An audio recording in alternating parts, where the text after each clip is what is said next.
할렐루야. 아멘. 오늘도 이 새벽에 나오신 성도님들을 주님의 이름으로 환영하고 축복합니다. 우리 찬송가 311장 찬양 들으시겠습니다. 찬송가 311장입니다. 내 너를 위하여.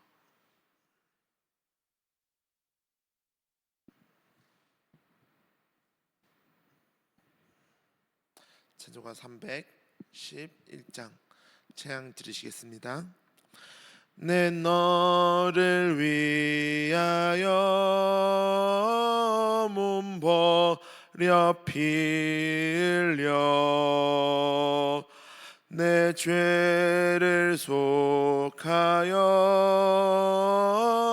살 길을 주었다. 널 위해 몸을 주건만 너무 어주느냐. 널 위해 몸을 주건만 너무 어주느냐. 아버지 보좌와 그 영광 떠나서 밤 같은 세상에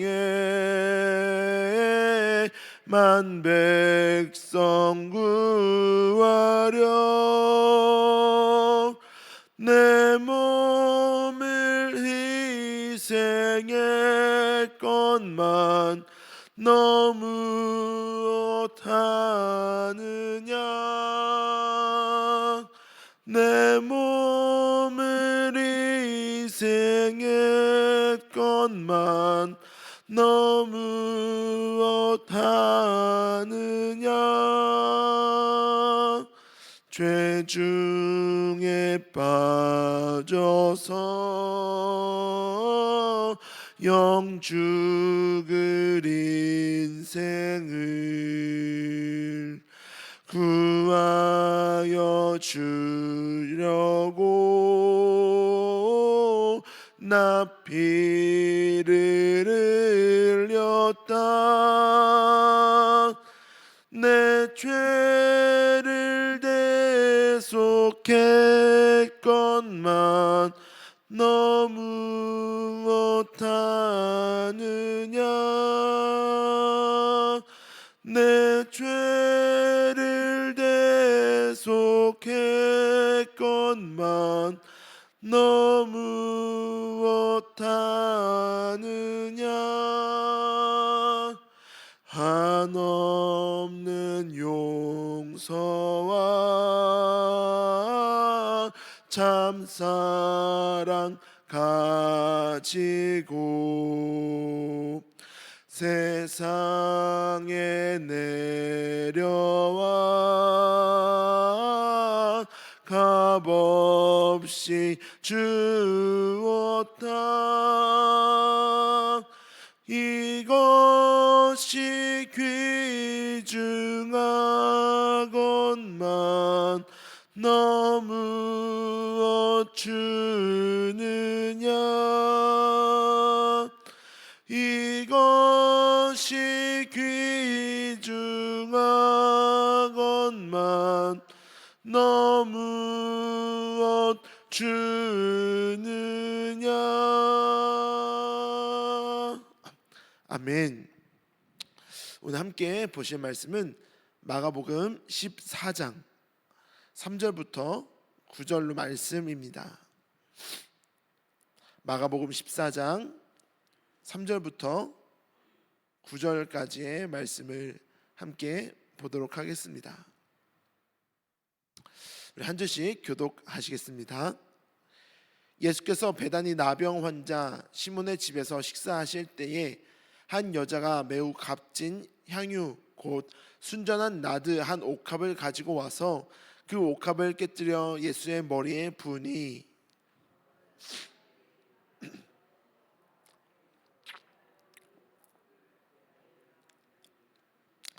이 향유를 300데나리온 이상에 팔아 가난한 자들에게 줄 수 있었겠도다 하며 그 여자를 책망하는지라.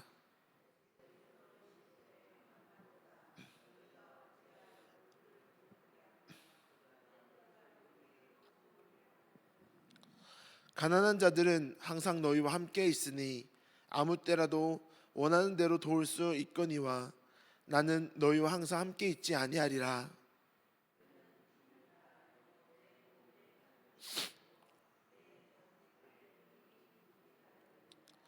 내가 진실로 너희에게 이르노니 온 천하에 어디서든지 복음이 전파되는 곳에는 이 여자가 행한 일도 말하여 그를 기억하리라 하시니라. 아멘. 할렐루야.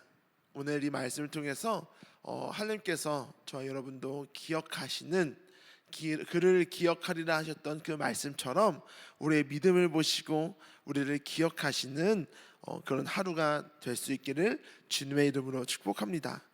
우리는 날마다 무언가를 선택하며 살아갑니다. 그리고 그 선택을 한 다음에는 우리 마음속에는 우리가 알지 못하게 계산기가 좀 이렇게 두들겨져요. 그리고 저울질을 해보면서 내가 한 그 선택이 과연 옳은 선택이었는가, 내가 한 그 선택이 과연 손해보는 선택이진 않았는가 하는 그런 생각들이 본능적으로 들기 마련입니다. 오늘 본문에 두 부류의 사람이 등장을 합니다. 그리고 이 두 사람의 가치가 충돌을 합니다. 오늘 한쪽에서는 이 향유를 돈으로 환산해서 이렇게 드렸다는 것에 분노하는 사람들이 있었고요. 한쪽에서는 향유를 사랑의 고백으로 쏟아 부었던 한 여인의 이야기가 나옵니다. 오늘 이 말씀을 통해서 우리의 신앙의 가치의 중심이 어디에 있는지 돌아보면서 주님께서 영원히 기억하시는 한 사람이 될 수 있기를 주님의 이름으로 축복합니다. 우리 3절 말씀을 다시 한번 보면은 예수께서 베다니 나병 환자 시몬의 집에서 식사하실 때에 한 여자가 매우 값진 향유 곧 순전한 나드 한 옥합을 가지고 와서 그 옥합을 깨뜨려 예수의 머리에 부었다라고 기록을 하고 있습니다. 이 여인이 가져온 순전한 나드 한 옥합, 이게 우리가 많이 말씀을 통해서 들어보셨지만 본문 5절 말씀을 보니까 이 옥합이 300데나리온 이상이나 되는 가치를 가졌다라고 기록을 하고 있습니다. 당시 성인 남자 한 사람의 하루 일하면 이 막노동을 해서 하루 품을 받으면 그게 한 데나리온이었다고 합니다. 그래서 300데나리온이라고 하면은 안식일에는 일을 하지 않으니까 거의 1년 꼬박 일을 해야 벌 수 있는 금액이었고 하나도 쓰지 않고 모아야만 모을 수 있는 금액이었습니다. 오늘날로 환산을 하면은 약 3천만 원에서 5천만 원 사이의 돈이 되는 것이죠. 이 돈은 이 여인의 전 재산과 다름이 없는 돈이었습니다. 당시 이 향유가 어디에서 났냐면 히말라야 고산지대에서 채취해 머나먼 인도에서 수입해온 아주 귀한 물건이었다라고 학자들은 그렇게 해석을 하고 있습니다. 여인들이 점으로 찍어서 발랐던 그런 향수이기도 했고요. 사람이 죽으면 그 시체에 부어서 바르는, 냄새나지 말라고 바르는 그런 방향제 같은 그런 역할도 했었고요. 급할 때 사용하려고 모아놓은 적금 통장으로 쓰기도 했고, 또 여인들은 결혼하기 전에 결혼 미천으로 사용하려고 모아놓은 목돈이기도 했었습니다. 이 여인이 옥합을 깨뜨려 예수님께 부은 것은 자신의 전부를 드린 것과 마찬가지입니다. 미래를 염두에 두지 않은 행동이었습니다. 앞으로 결혼은 어떻게 합니까? 지금까지 살아온 삶의 전부였는데 그럼 과거의 내 삶은 어떻게 합니까? 내 과거와 현재와 미래를 모두 다 주님께 드리는 행동이었습니다. 그런데 한 가지 의아한 부분이 있었습니다. 그게 뭐냐면 이 여인이 예수님의 죽음을 어떻게 미리 알고 있었을까 하는 거죠. 예수님의 죽음을 미리 알고 장례를 미리 준비했다라고 예수님도 말씀을 하셨는데 어떻게 알게 되었을까요? 한 가지 추측을 해볼 수 있었던 것은 예수님은 무리가 모여있는 그 가운데에서 제자들에게 순환 예고를 3차례나 하셨습니다. 그러나 예수님의 제자들은 그 순환의 예고를 알아듣지 못했어요. 예수님이 다른 뜻이 있으시겠지, 다른 비유이시겠지 하고서 우리가 못 알아듣는 거겠지 하고 진짜 실제로 십자가를 지시고 고난을 당하고 죽는다라고 생각을 하지 못했습니다. 그리고 그들은 예수님이 왕이 되셨을 때 내가 좌편에 앉을까 우편에 앉을까 그 싸움만 하고 있었죠. 그러나 이 여인은 아마도 예수님을 따라다니는 그 무리 가운데에 있었을 거라고 한번 생각을 해볼 수 있을 것 같습니다. 그리고 예수님이 하셨던 그 순한 예고의 말씀을 있는 그대로 받아들이고 내가 예수님이 돌아가시기 전에 미리 준비해야겠구나라고 생각을 했던 거죠. 사랑하면 가치 기준이 달라지는 것입니다. 세상에 돈에 내 가치 기준이 있다가 사랑하면 그 사랑하는 것으로 내 가치가 옮겨지는 거죠. 세상을 사랑하고 돈을 사랑하면 돈을 따라가는 거고, 내가 무언가를 사랑하면 그 사랑하는 것을 또 따라가게 되면서 가치 기준이 달라집니다. 내가 사랑하는 가족들을 위해서 밥을 차려놨을 때 가족들에게 오늘 저녁밥은 7,000원입니다 하고 돈을 받고 밥을 주지 않는 것처럼 사랑을 하면 그 사랑에 대한 대가를 요구하지 않는 거죠. 제가 인터넷에서 이런 글들을 봤는데 참 어이가 없었습니다. 연애할 때 이제 서로 사랑하니까 선물도 주고받고 그런 시간들도 있지 않습니까? 그런데 한참 사랑할 때는 내 전부를 다 내어줄 것처럼 이렇게 하더니 헤어지고 나니까 이 남자가 여자에게 문자를 보냈습니다. 내가 사준 목걸이 얼마, 내가 사준 신발 얼마, 옷 얼마, 총 해가지고 총 얼마니까 보내라고. 우리 이제 헤어졌으니까 내가 사준 거 다 돌려주려고. 사랑할 때는 그런 것들이 아깝지 않게 느껴졌겠지만 헤어지니까, 사랑하지 않으니까 그게 아까워진 거예요. 예수님을 사랑하니까 이 여인은 내가 드리는 그 순전한 나드한 옥합이 아깝지 않게 느껴졌던 거죠. 이 향유 옥합을 받으시고 얼마나 기뻐하실까 상상하며 행복했을 것입니다. 이게 얼마짜린데 이런 생각은 전혀 하지 않았을 것 같습니다. 그러니 주님께서 장례를 미리 준비한 사람이라고 칭찬을 하실 수 있었던 거죠. 그러나 4절에 등장하는 어떤 사람들이 있습니다. 어떤 사람들은 이 여인을 책망을 하고 있습니다. 그게 얼마짜린데? 라고 하면서 계산기를 두드리며 화를 내고 있는 거죠. 저 돈이면 가난한 자들을 얼마나 많이 도울 수 있는데? 라고 선한 척도 합니다. 그들이 화를 낸 이유는 그들의 가치 기준이 돈에 있었기 때문이죠. 그들에게 향유 옥합은 그저 3천만 원짜리 물건에 불과했습니다. 그러니 그 귀한 물건을 그냥 예수님의 머리에 쏟아붓는 것을 보니까 낭비, 허비라고 생각을 했었습니다. 혹시 우리도 그렇지 않습니까? 우리가 주님께 드릴 때 우리가 헌금을 드리면서도 또 나의 것을 주님께 드리면서도 이 정도면은 가치로 따지면 얼마짜리인데, 또는 헌금하면서도 이번 달 생활비가 모자라는데 이러한 마음의 고민들이 혹시 있으십니까?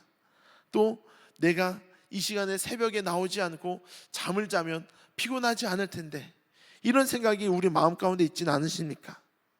그렇다면 우리의 가치 기준이 다른 곳에 있는 것입니다. 그러나 그렇지 않고, 그렇게 따지지 않고, 계산기 두들기지 않고 그저 주님께서 기뻐하실 것을 생각하며 잠을 깨우고 나의 것을 감사함과 기쁨으로 드린다면 우리는 하나님께 그 가치 기준이 있는 거죠. 이 여인에게 향유는 더 이상 돈이 아니었습니다. 얼마짜리인지 계산하지 않았습니다. 내 인생에 전부를 드려도 아깝지 않은 분, 오히려 이것밖에 드리지 못한다고 죄송하다고 그런 마음이 드는 것, 그것이 바로 예수님을 향한 사랑의 마음인 것이죠. 사랑에 빠지면 계산기가 고장나는 것입니다. 세상적인 가치로 보면 허비이고 낭비인 것이 맞습니다. 이 어떤 사람들이 했던 말들이 틀린 말은 아닙니다. 그러나 내가 가장 사랑하는 예수님을 위해서 충분히 할 수 있는 것이죠. 기회는 늘 있는 것이 아닙니다. 며칠 뒤에 예수님이 돌아가신 뒤에 어떤 여인들이 이 향유를 가지고 예수님의 무덤에 찾아갔습니다. 그런데 예수님을 만났습니까? 만나지 못했습니다. 천사들이 그 자리에 있었고 예수님은 이미 부활했다라고 이야기를 합니다. 내가 예수님이 돌아가신 뒤에 잘 준비해서 가야지라고 했을 때 그 기회는 이미 날아가 버린 기회가 된 거죠. 이 여인은 기회가 있을 때, 내가 예수님을 만날 수 있을 때 미리 그 기회를 잡았던 유일한 예수님의 장례를 준비한 여인이 된 것입니다. 이제 우리 자신에게 질문할 차례입니다. 내 가치 중심은 어디에 있습니까? 내가 정말 소중하게 여기는 것은 무엇입니까? 여전히 교회에 와서도 내가 이만큼 했으니까 이 정도 복을 주시겠지, 내가 이 정도 봉사했으니까 알아주시겠지, 이렇게 계산기를 두들기고 있지는 않으십니까? 주님께 드리는 것은 결코 낭비가 아닙니다. 주님을 위해 기쁘게 손해볼 줄 아는 인생이 가장 값지고 복된 인생인 줄 믿습니다.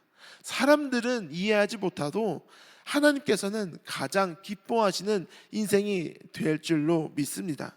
오늘 이 새벽 우리 모두가 주님의 마음을 시원케 해드리는 그 향유 옥합이 되어 주님 오시는 그 날에 가장 귀한 칭찬을 받을 수 있는 복된 성도님들 될 수 있기를 주님의 이름으로 축복합니다.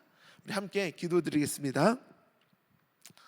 사랑과 은혜가 풍성하신 하나님 아버지, 오늘 이 말씀을 통해서 우리 삶의 가치 기준이 어디에 있는지 돌아봅니다. 주님, 우리는 입술로는 주님이 소중하다고 하면서도 실제로 머릿속으로는 끊임없이 이득과 손해를 계산하며 살지는 않았습니까? 주님께 드리는 시간과 물질을 아까워하며 그런 이유들을 우리의 머릿속으로 계산하고 있지는 않았습니까?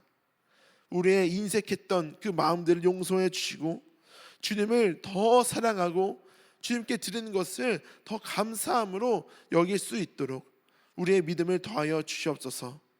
오늘 이 새벽 우리의 마음을 모아서 주님께 올려드립니다. 또 우리의 간절한 기도의 제목을 주님께 간절히 부르짖으며 기도할 때에 그 기도를 들으시고 응답하여 주시옵소서. 오늘 하루도 주님께 온전히 드립니다.